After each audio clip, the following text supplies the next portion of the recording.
Daniel Douglas Home, ou simplesmente D.D. Home, como ficou mais conhecido, foi provavelmente um dos maiores médiuns de efeitos físicos de todos os tempos, principalmente pelo fato de nunca cobrar nenhum custo por suas sessões mediúnicas.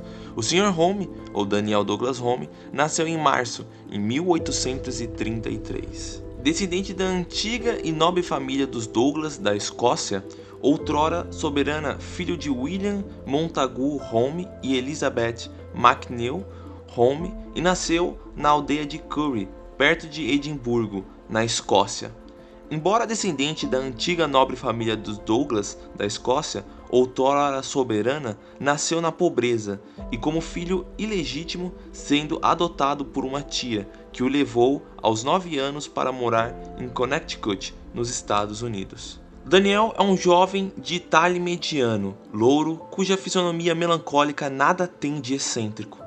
É de compleição muito delicada, de costumes simples e suaves, de um caráter afável e benevolente, sobre a qual o contato das grandezas não lançou nem arrogância e nem ostentação. A faculdade mediúnica se revelou nele desde a mais terna infância. Com a idade de 6 meses, seu berço se balançava inteiramente sozinho, na ausência de sua babá, e ainda mudava de lugar. Nos seus primeiros anos, era tão débil que tinha dificuldades para se sustentar, sentando sobre um tapete.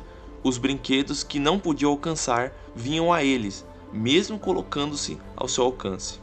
Com 3 anos, teve suas primeiras visões, mas não lhes conservou a lembrança. Tinha 9 anos quando sua família foi fixar nos Estados Unidos. Aí, os mesmos fenômenos continuavam com uma intensidade crescente, à medida que avançava de idade, mas a sua reputação como médium não se estabeleceu só senão em 1850, por volta da época em que as manifestações espíritas começaram a se tornar populares neste país. A tia de Daniel, por ser uma fervorosa religiosa, não odiava as manifestações que aconteciam na sua residência. Por conta da mediunidade ostensiva que Daniel possuía, os objetos aconteciam batidas, ruídos e as coisas começavam a se mover. Certo ponto, a tia de Daniel uma vez colocou uma Bíblia em cima da mesa e disse que agora queria ver se os espíritos iriam mover a mesa, e a mesa se moveu, mesmo com a Bíblia em cima. Se ergueu e foi para várias direções.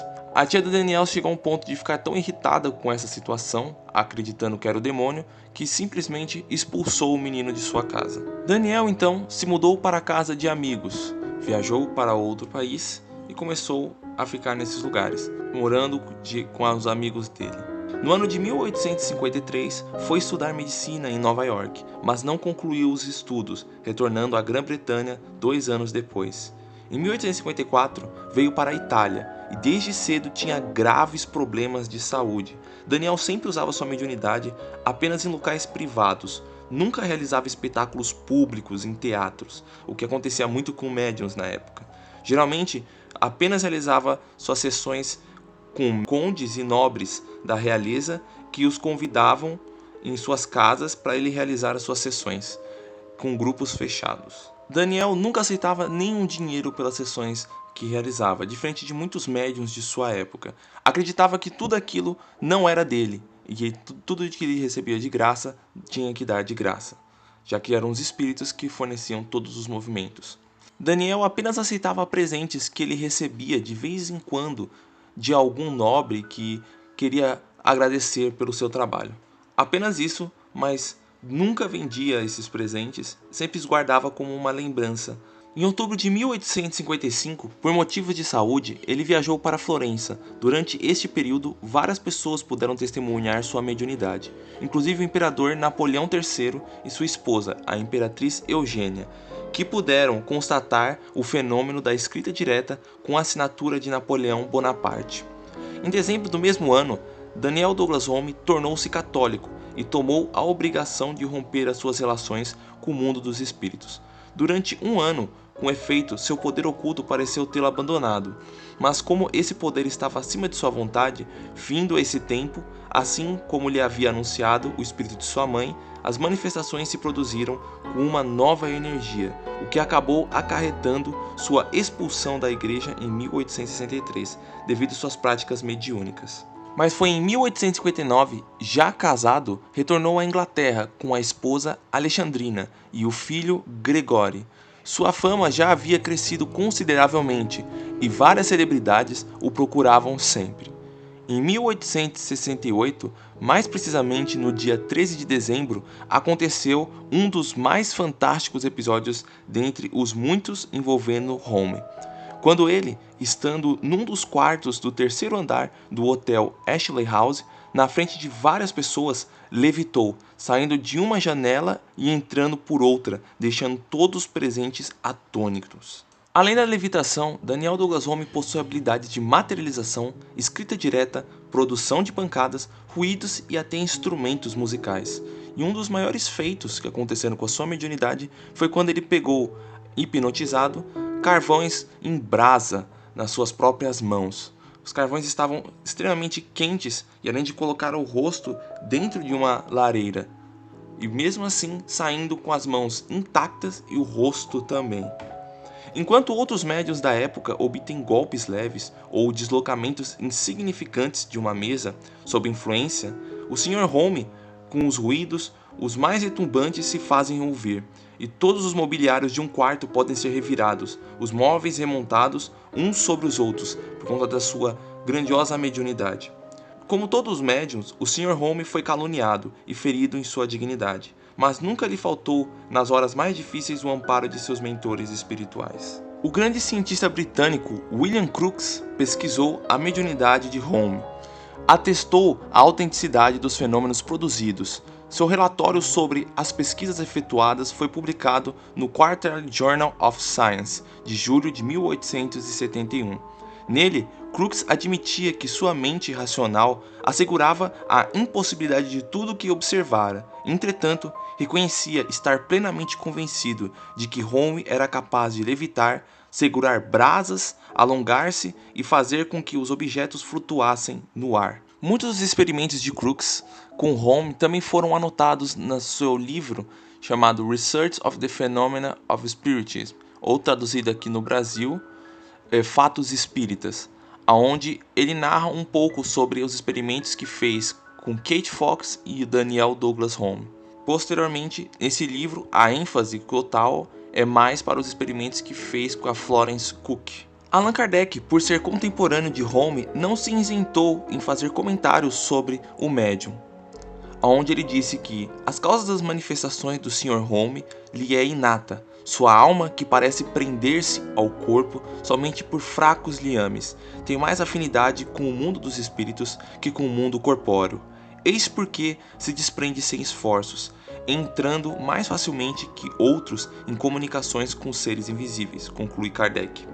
Kardec também fez uma observação mais longa na Revista Espírita do ano de 1858 e posteriormente na outra Revista Espírita. A esposa de Sr. Home então havia falecido, e após alguns anos, no ano de 1871, foi também o ano em que houve o segundo casamento de Sr. Home, dessa vez com Julie de Grommelin, uma russa muito rica.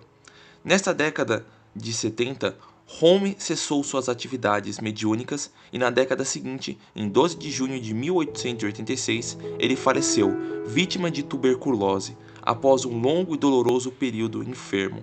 Home já havia tido várias sessões de tuberculose por momentos muito difíceis na sua vida. Muitas vezes teve que parar de realizar sessões mediúnicas por conta de sua doença. Seu corpo foi cremado em Saint-Germain, em Lavaux. Home também escreveu uma autobiografia e sua segunda esposa também escreveu uma biografia para ele. Anos mais tarde, o famoso mágico Harry Houdini disse que seria capaz de replicar os feitos de Home e disse que ele não era um médium. Porém, Houdini nunca conseguiu presenciar uma sessão mediúnica com Home para poder averiguar se realmente era ou não um médium de verdade. Houdini havia falado que era capaz de replicar as mesmas coisas que Home conseguia fazer. Conseguia levitar, segurar brasas. Porém, quando Houdini foi interrogado para ele repetir as mesmas coisas, as mesmas condições em que Home, Houdini nunca realizou nenhum feito. Quando foi solicitado para realizar a levitação, assim como Home fez no hotel, Houdini disse que não iria conseguir comparecer, pois seu assistente não tinha conseguido ir, e quando foi indagado novamente para tentar fazer esse feito, Houdini nunca mais quis tocar nesse assunto. Assim como Houdini, algumas pessoas também não acreditavam na mediunidade de Holmes. Porém, todas as pessoas que o criticavam e que o diziam que ele não era capaz, nunca presenciaram uma sequer sessão de Holmes.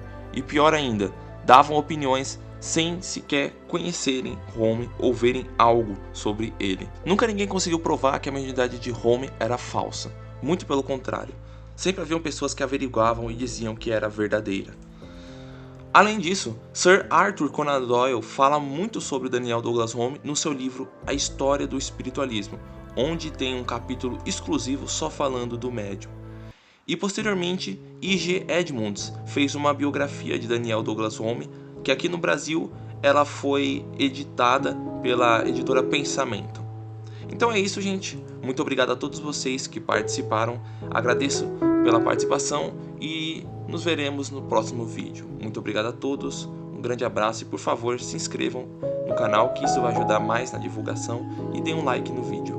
Obrigado e até mais.